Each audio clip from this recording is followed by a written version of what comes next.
Hi there, my name's Jamie Eden. I'm Game Director on LEGO Star Wars The Force Awakens. Here today to be showing you some cool new features that we got in the game, specifically blaster battles and flight sections. So we start off here with Poe Dameron escaping the village at the start of The Force Awakens. We meet Captain Phasma and FN2187. So one of the twists we do here is the villager. This is explaining how Finn gets his handprint on the helmet. It's one of the twists we do to soften the blow of some of the darker sections in the LEGO games.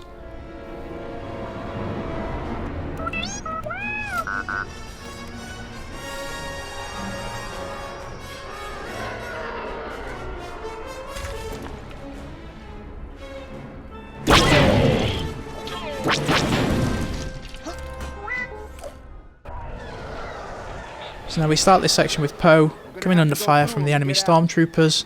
One of the cool things we've done here is split off the melee and range combat attacks. So as Poe, I can wade in, I can wallop this guy, or I can switch, I can hang back, I can shoot them from a distance.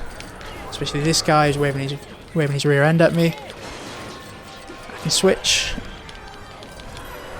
and take them all out.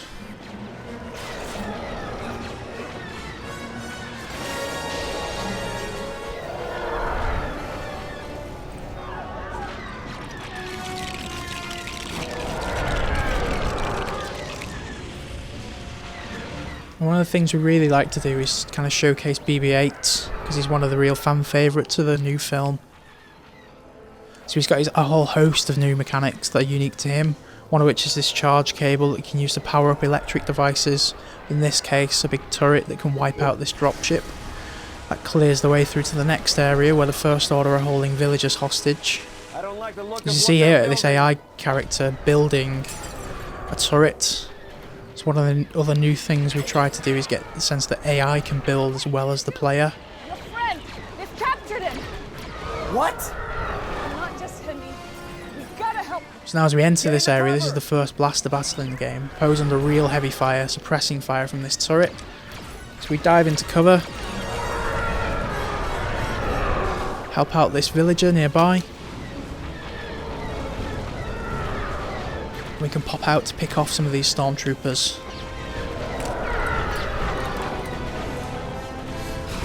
And what they'll try and do is they'll try and move to evade Poe's shots, they'll try and outflank him to try and get a new position. But this guy here foolishly stands next to the explosive crates. Watch out, stormtroopers! We've got bad guys incoming! And what we can do is take out more and more stormtroopers. We can activate a special power-up. Glad I teamed up with you instead of Kraz. Sets Poe's weapons into full automatic mode.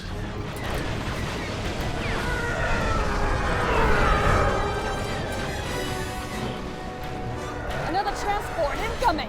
Actually, thinking about it, Now as we transition to this stage, might win. we'll see some more enemy AI characters starting to build, and they'll build new cover for their allies. And at this point, it's not all just about shooting enemy troopers. We start to come into more puzzle elements of how to take out these turrets and dropships. So in this one, we'll need to get an angle on these fuel cells. We can take those out. It bypasses the shield he's under, freeing him. Then the second stage with the dropship, we use some Poe's character mechanics. What he can do, he's got a pair of quadnoculars that he can use to scan the dropship for a weakness. Which reveals these weak points here, this piping. We clear out some stormtroopers first. Put some heavy fire into those. Gotcha.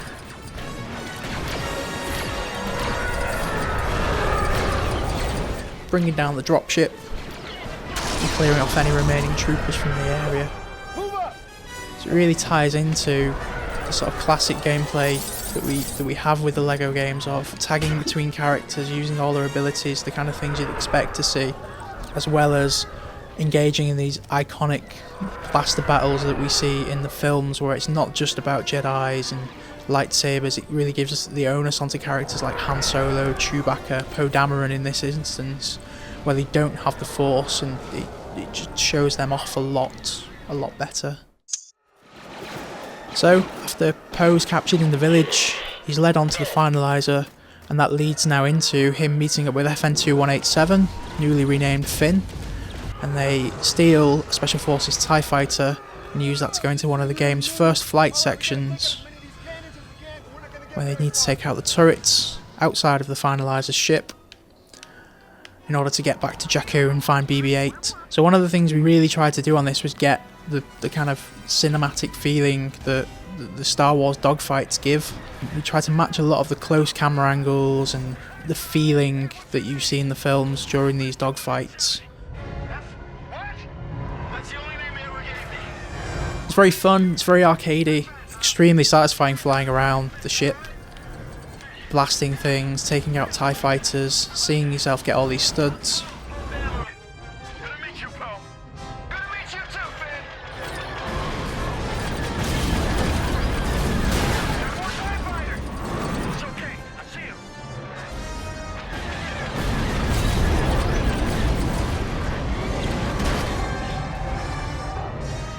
One of the things we tried to do during these sections is, again, as with blaster battles, is it's not just about shooting things and destroying turrets and defeating enemy TIE fighters. There's exploration elements to do, such as the inside of this finalizer.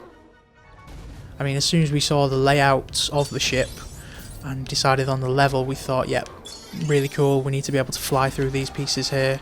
Let's put collectibles in, let's put things for people to find and fly inside of. So now we've progressed from just shooting down the main turrets into this big uber turret here that needs to be taken out with torpedoes. And what we'll see here is that the enemy Special Forces TIE Fighters are carrying these torpedoes, so the focus switches now to taking out them, collecting the torpedoes and using them on this big turret.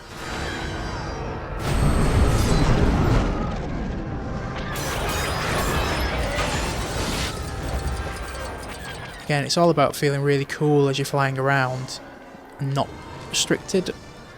So a lot of the moves are quite simple to do, but really rewarding when you pull them off. Such as dodging out the way of turret fire, like that. Doesn't always end as well as that though.